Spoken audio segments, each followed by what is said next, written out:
Conversation téléphonique, des citoyens décrochent leur téléphone à tout champ. Un acte qui ne fait pas l'unanimité au sein de l'opinion publique. Les conversations doivent être personnelles, puisqu'on ne doit pas partager les informations avec les gens qu'on ne connaît pas.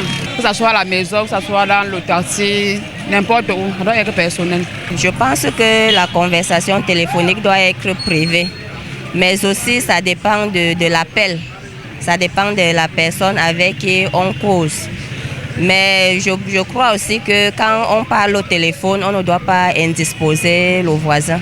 Des allégations que refutent certains citoyens rencontrés. Je n'ai pas de problème à ce niveau. Concernant les appels, quoi que ce soit, parce chez moi, je sais que le téléphone, c'est un instrument de travail pour moi.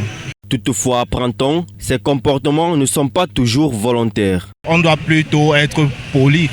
Quand on cause, on doit tenir compte du fait que les autres sont là et qui nous regardent. Là, c'est l'émotion, on ne peut pas contrôler ça.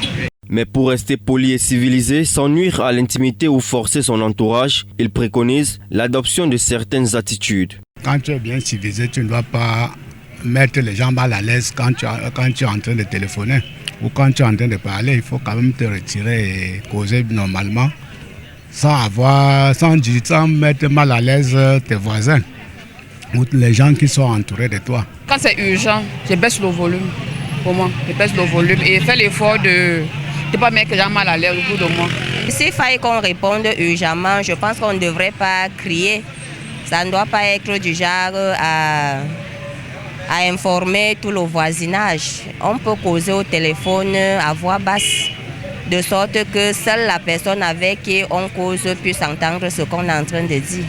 Notons qu'un appel téléphonique est une conversation privée qui nécessite une certaine intimité.